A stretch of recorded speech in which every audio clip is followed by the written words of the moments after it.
প্রতিদিন আপনারা আসেন, বসে থাকেন গেটের সামনে, ঠিক আছে, প্রতিদিন আমিও আমার এরকমই কাজই করব, চলুক, কতদিন চলে? কি মনে করেছেন কি দেশটা কি আপনাদের একলার পৈতৃক সম্পত্তি হয়ে গেছে আওয়ামী লীগের? যে গুন্ডা বাহিনী দিয়ে আমাদের প্রোগ্রাম বন্ধ করতে চান, পুলিশ বাহিনী দিয়ে প্রোগ্রাম বন্ধ করতে চান, সাহস থেকে কাউন্টার প্রোগ্রাম করে দেখাতেন, সাহস নেই, 10টা লোকও আসে না, ভাড়াটিয়া লোক ভাড়া করে ডিসিএসপি দিয়ে লোক আনায়, বুঝি এটা, না হলে এরকম এত করুণ পরিণতি হয়, 154টা সিট আনকন্টেস্টেড হয়ে যায়, আর বাকি রয়েছে কি, বাকিগুলোও করে ফেলবে। ওটা নিয়ে ওটা কোনো ইলেকশন নয়, এটা যে সিলেকশন হয়েছে, ভাগাভাগি নির্বাচন হয়েছে, এটা আজকে জাতির কাছে পরিষ্কার, দেশের মানুষের কাছে পরিষ্কার। তাই মানুষ আজকে ধিক্কার দিচ্ছে, ধিক্কার দিয়ে আমরা এই সরকারকে ধিক্কার দিই যে আজকে কি করছেন। আপনাদের সঙ্গে আমাদের কোনো বিরোধ নেই, আপনারা দায়িত্ব পালন করছেন, কিন্তু আমি মনে করি যে দায়িত্বটা সুন্দরভাবে পালন করেন, সম্মানের সঙ্গে, যাতে আমরাও কাজ করতে পারি, আপনারাও কাজ করতে পারেন, সেভাবে আপনারা করেন। আপনাদের সঙ্গে আমাদের কোনো বিরোধ নেই, পুলিশ বাহিনী, কিন্তু এটা তো ঠিক নয় যে আমাকে আমার বাড়ির থেকে বেরোতে দেবেন না, এটা তো ঠিক নয়, এটা তো ঠিক নয়। সেটা আপনাদের যে অফিসার ছিল সে গেল কোথায়? তার সাথেই তো আমি কথা বলতে চেয়েছি, কেন আমার পথ আটকিয়েছে, কিন্তু সে কোথায়, কেন সে আসছেন এখন সামনে? এতক্ষণ তো অনেক কথা বললেন,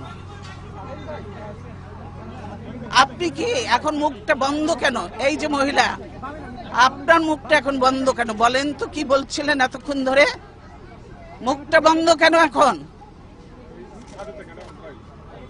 দেশ কোথায়? গোপালী?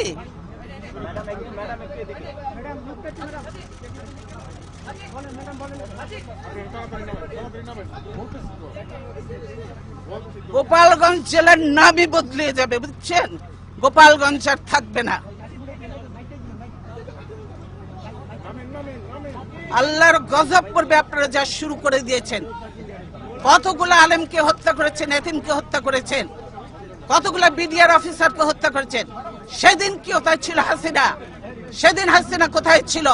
এতগুলো অফিসারকে মারলো, 57 জন অফিসারকে হত্যা করলো, সেদিন হাসিনার এই ফোর্স কোথায় ছিল? কেন সে ফোর্স পাঠায় নাই? আসলে সে নিজেই জড়িত ছিল এই হত্যাকাণ্ডের সঙ্গে, সেজন্যই আজকে তো এমন অনেক আননোন চেহারা দেখা যায় যাদেরকে চেনা যায় না যে তারা আসলেই বাংলাদেশি কিনা। বাংলাদেশের আজকে যে কর্মসূচি ছিল, আপনারা যদি দেশকে ভালোবাসতেন তাহলে আজকে ছিল আমাদের সার্বভৌমত্ব রক্ষা এবং democracy for road March, democracy for March ছিল আমাদের কর্মসূচি।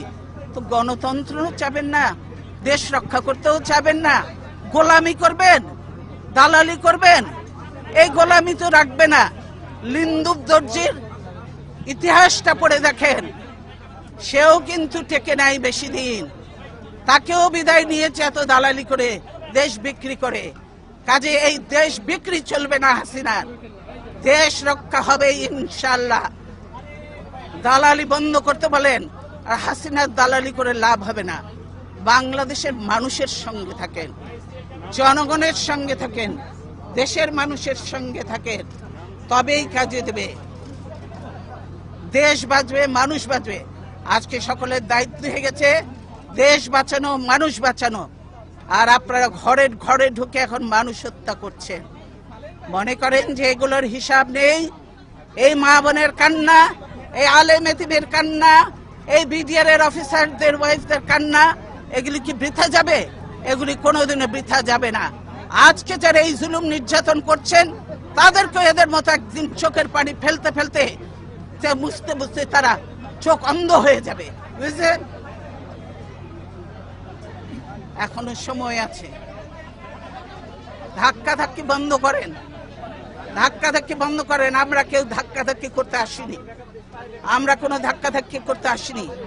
আমি বলছি আপনারা চাকরি করেন, আপনারা করবেন, কিন্তু এরকম আমাদের গায়ের উপরে উঠে পড়বেন না। দূরে থাকেন, দূরে থাকেন, আপনাদের জায়গা যেখানে সেখানে। আপনাদের রাস্তার তো থাকার কথা, আপনারা বাড়ির মধ্যে এসে গেছেন কেন?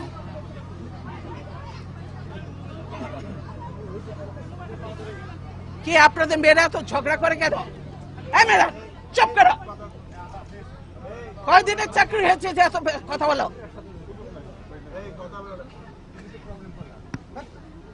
কিসের জন্য এত কথা বলো? চুপ থাকো, বেয়াদব কোথাকার।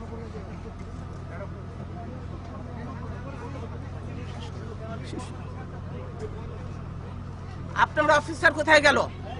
আসলো না? তাকে বলবেন আমার সঙ্গে দেখা করতে, আমি তার সঙ্গে কথা বলতে চাই। বুঝেছেন কি বোঝেননি কথাটা? এইটা তো বাংলা ভাষা নাকি অন্য কোনো ভাষায় বলতে হবে আপনাদেরকে? বুঝেছেন?